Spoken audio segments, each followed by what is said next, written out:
So we started off our conversation talking about what indicators or what practices would be worth valuing, or not valuing, but worth measuring and creating methodologies for. And so that topic of discussion centered largely around markets. And then we then dove into answering the questions. And one of the main topics that came up did again center around what indicators we're looking for. And one of the questions that we also talked about was what role should R&D play in managing, supporting, and developing methodologies? And the big topic of discussion there was bridge and linking. We thought that R&D should be a link or a bridge between project proponents and method development. We also thought that it should be a bridge to academia, because academia has individuals that are passionate and curious about methodologies and the practices or the outcomes of practices. So we thought by using those, using that institution, we'd be able to help support and develop methodologies. In addition to that, we also talked about the importance of user-friendly documentation and how important it is to educate the people that are going to report and document outcomes. We also talked about the value of open source collaboration as we seek to improve improvements over time. Or I'm sorry, as we seek to improve methodologies over time. And then we also talked about the tokenomic incentivization for science contributions. We think that it's important that financial incentives are created for scientists and that they're paid for those that use their methodologies. And then we also talked about additional questions that came to mind and other thoughts. And towards the end, we had a nice conversation about the need to factor in local culture to spread, to reach farmers or those that we want to adopt regenerative practices. And then we also thought about how can we encourage data sharing. And I think that is again coming back to like open collaboration, how important that is. And the importance of storytelling is another factor that's important for spreading regenerative practices. And that's about the sum of it. I'm happy to answer any questions or welcome any group members to add in any information that I left out. I think one of the things that I liked in the group that we were talking about was trying to figure out like how small is too small to measure or monitor on a project, and we kind of came to if it's going to cost more, to measure an issue of credit, then obviously you wouldn't do it. But there seems to be, and what we were discussing a little bit is you've had millions of smallholding farms in India. You kind of have like in the United States even a smallholding movement or a homestead movement. So you have all of these smaller agricultural projects at the moment that are a quarter of an acre or a third of an acre. And it's going to be difficult to measure those on an individual level, but would there be a way maybe for a municipality to kind of like take over that like collection aspect and then be able to help like the broader 700 farmers that are in that community or something? So really trying to think about like a lot of the really, in my opinion at least, regenerative agriculture processes that are going to be developing are going to be on that almost like micro scale, and how do we compensate people for that?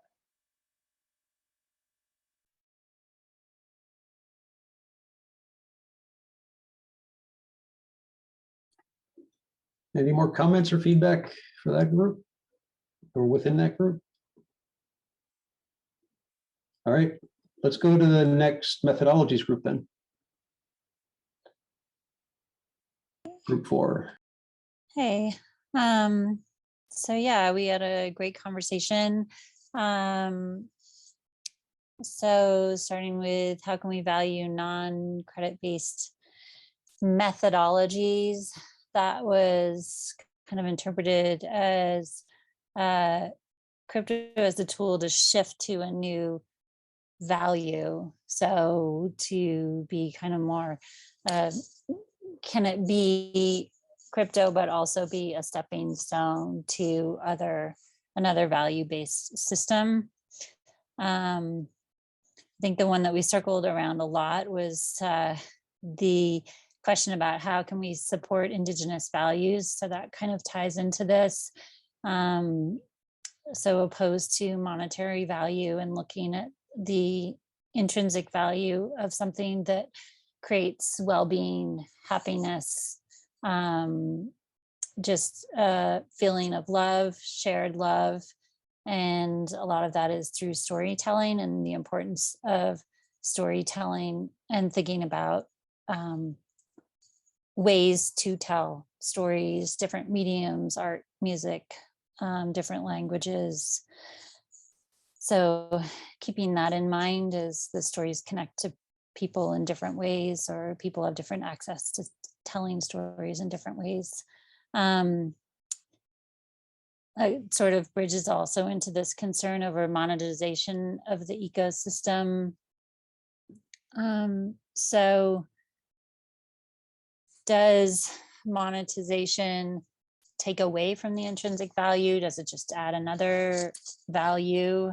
Can it be used in kind of collaboration with intrinsic value to raise awareness, and that raised awareness to create transformational change through behavior change and value change by striking the chord through economic as well as, say, like the happiness index, thinking about how people are trying to move beyond the GDP, kind of the same parallel problem solving that's being worked on. As far as size, we kind of came to the same conclusion. There should be different methodologies available for different scales. Nothing should be too small, but also recognizing the need to create communities, co-ops, ways for those fractals to become large systems. So thinking about in the same way that you guys were concluding in group 3, how will the decisions be made, and how can we reinvent the wheel? I mean, again, it comes down to sharing stories, looking at the past, thinking about maybe ways that need to be re-engaged. Indigenous systems comes to mind. And then governing bodies and thinking a little bit about how do you encourage participation in that governance. I'd say we didn't come to a real conclusion around that. But yeah, just kind of talked about that a little bit. And then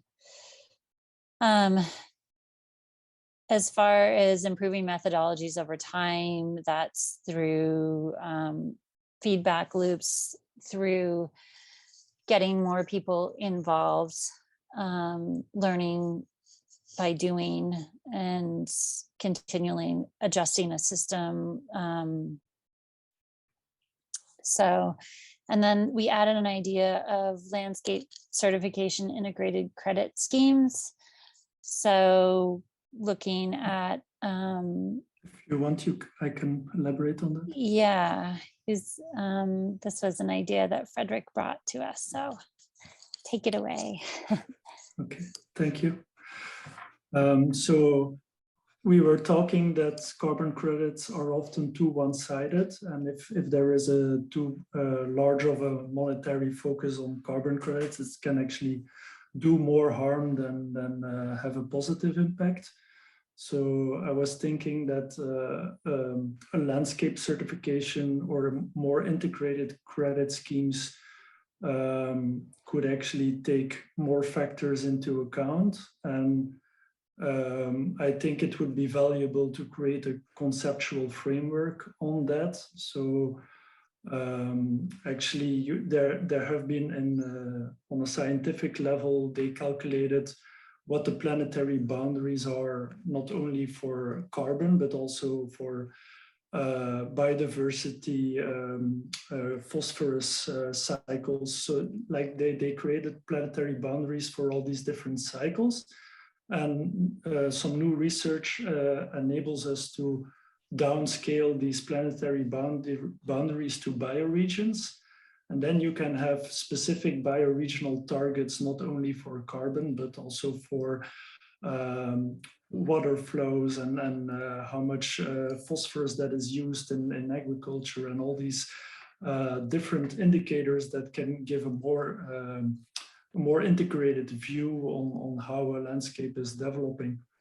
And then you can align regional policy with bioregional targets, link the landscape vision to more integrated credit schemes, where you have not only carbon credits, but you also have water credit, biodiversity credits, and other credits that are linked to this integrated landscape credit. So then when you have these specific credits, landscape, you can link them to landscape credits for landscape targets for specific cycles, and then you can monitor those cycles and incentivize them.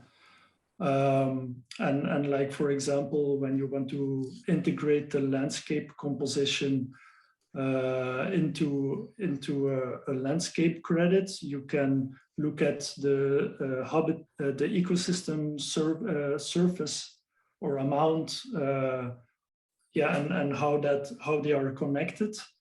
You can look at how the intensive nature is buffered, like is there agroforestry in around nature zones? Is the intensive land use, is it isolated, or does it still have a negative influence through influx of chemical components or other things? How is the ratio between land sharing and land sparing? Because in some landscapes, it's better to have more protected nature that is completely separated from agriculture, and in other landscapes it's better to have agroecological networks.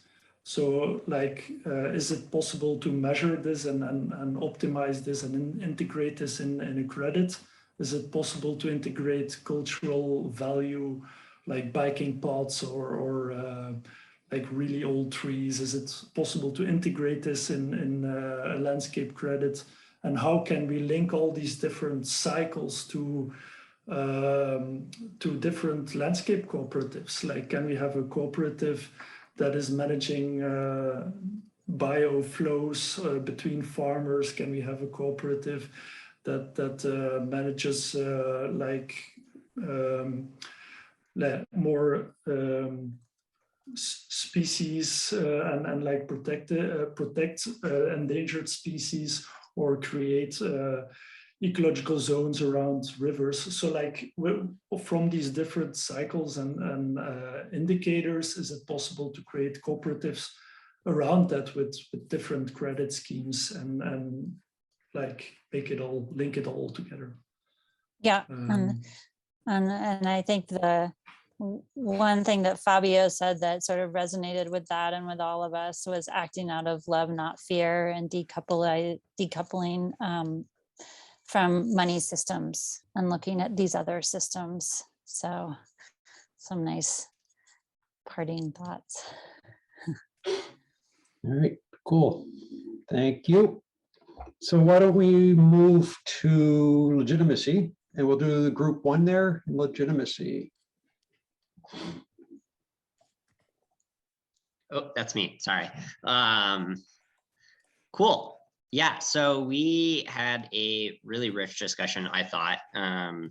So yeah, our group was, our component was focused on legitimacy. So, you know, this idea of like, how do we ensure that in taking on regenerative practices and making interventions and making claims about, you know, ecology and like credit claims and writing methodologies, that there's like this layer of legitimacy, and that the actors involved are, you know, experts in their field, or, you know, they're making claims, you know, and kind of participating within their field. And so we kind of started our discussion with talking about like, how do we get people to, how do we incentivize people to participate, and how do we make sure that the right people are providing legitimacy to different things. So when we think about like methodology development, how do we engage with a group of scientists that are experts in kind of that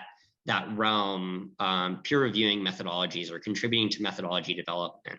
And so we talked about kind of like using different forms of reward and like what those might be. So, you could have financial incentives where you're like paying or rewarding people for reviewing methodologies or finding errors in like code audits or things like that. But then we also talked about, this idea of reputation and like how contributing to certain projects like help contribute to your reputation as a peer reviewer, as a scientist, things like that. And we talked about things like including like NFTs, where you get a certain badge for contributing so many times, or taking on like a Wikipedia or like Stack Overflow style reputation, where the more you participate in editing or contributing to certain projects, you might build up your reputation score, and over time you kind of have that community assurance that you are providing legitimacy in that way. And then from there, we talked a lot about like reputation and identity, and making sure that people's identity are known when they contribute to a certain project. So obviously we're working in a Web3 space where you could remain anonymous, but it is important to be able to see like who's participating and who's contributing to certain projects. So like how can we include like reputation of organizations, or like your like LinkedIn profile, or like show the amount that you've contributed to certain projects to kind of help instill that legitimacy to certain components of the methodologies. And from there, then we started talking about kind of leveraging like Web3 tools and leveraging things like the groups module to start to create groups around certain components and give certain components legitimacy. So things like starting a groups module for people that like Carbon Plan that are assessing credits within a certain ecosystem, or a group that's like scientifically peer reviewing, and kind of like the more technical implementations of how we might do that in token weighted and non-token weighted kind of voting schemes. So we talked about a lot, and I feel like I probably am missing some things. I don't know, Ishmael, Thomas, Jasmine, you have anything else to add? Otherwise, we could open it up for questions.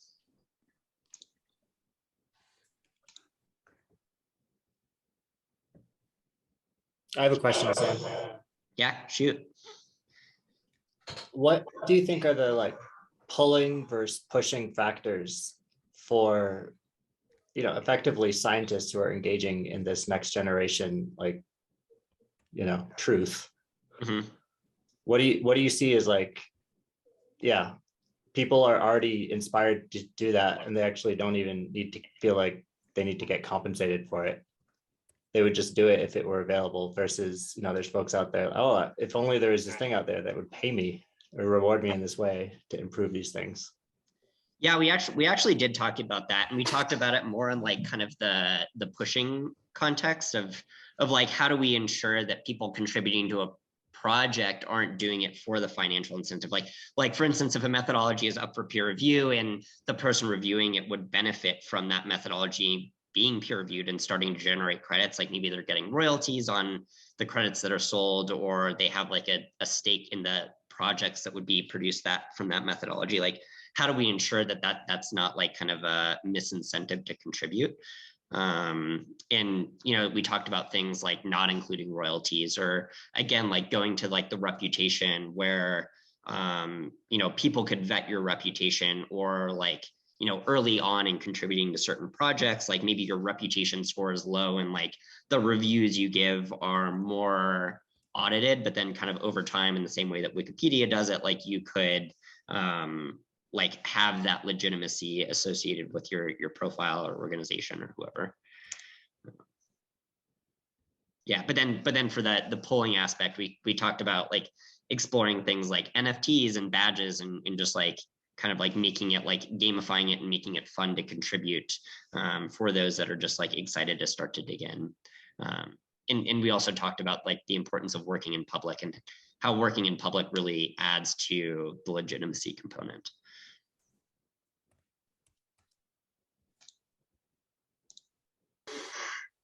All right, how do we move to the last group then? Group 2, in legitimacy. Cool. I think that's me. So yeah, we talked about legitimacy in a few contexts, and one of the, I guess, preliminary threshold questions is legitimacy to who, or who needs to trust us in order for this to work. I think the intended focus was going to be like the legitimacy of our model, how to have a continually or regions model, like how to have a continually improving, peer-reviewed, validatable model of predicted outcomes. Our group kind of questioned the extent that is necessary, maybe, in part because peer review takes a long time and costs a great deal of money, and in other part because Web3 is kind of taking care of these problems anyway, because data that's on the blockchain is immutable. It's not going to change. As that data is recorded over time, you get better histories. As more and more data from other places in the world is uploaded, it becomes available, and just over time, the question of accuracy is helped just by the Web3 tools that we have, remote sensing and GIS. Another issue of legitimacy is that of crypto itself, and so you're trying to compensate a landowner somewhere to do something. The offer of some cryptocurrency doesn't have the same persuasive force as the offer of cash. And in fact, it's pretty difficult to turn a region token into cash. And so how can this economy that you're bringing to these areas be viewed as legitimate if the producer can't use it to pay their loans or can't use it to buy goods or food or whatever? And so to be legitimate, you need to be able to that token needs to be spendable. And then another question of legitimacy is on the ground. Like, you're trying to talk people around the world into changing the practices and reincorporating perennials and doing all this kinds of stuff. And you're saying you think it'll be better. To a certain degree, that's not going to be perceived as legitimate until people can see it. And so another way of achieving legitimacy is to have demonstrable successes. And so have a project somewhere where the neighboring farmers see what their leader farmer is doing. And so, yeah, really focusing on projects that are visible with leaders in the space that are willing to talk to us or to conceptualize what you're trying to do.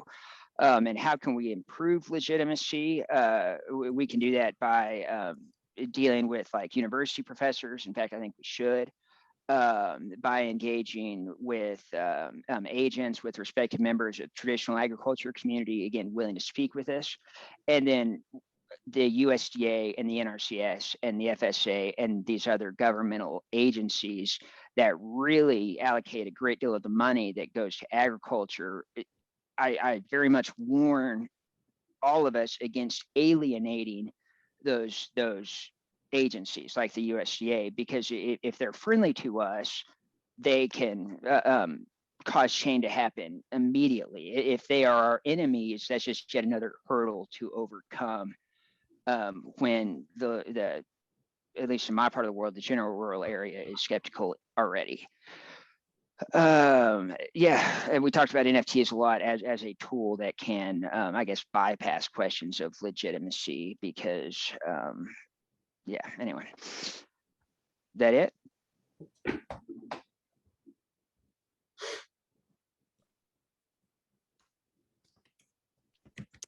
All right. Cool. I have one question for Will, if that'd be okay. Yeah, absolutely. Yeah, the one thing that kind of came up in our thing was Justin mentioned that he was working with some agriculture out in Colorado, and it's very independent-oriented mindset. So I like your point about how as we put more and more information onto the blockchain, it's going to become there. We're going to have a better data set and so forth.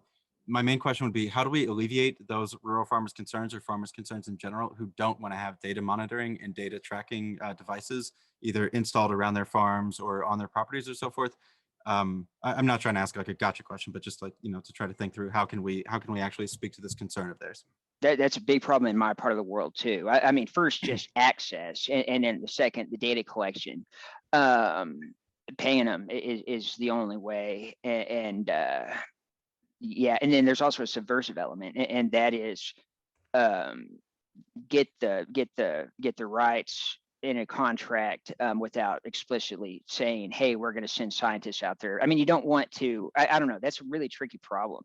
And you're going to have different reactions in different communities. I mean, some of them might be open to data about this and not data about that. Like methane in my part of the world is really tricky.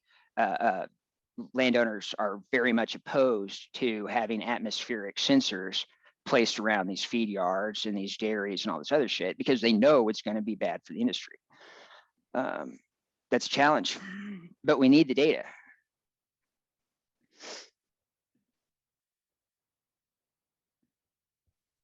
And then also a lot of this data, it can almost be bypassed through remote sensing tools. And so those are becoming more sophisticated and they're coming to the blockchain.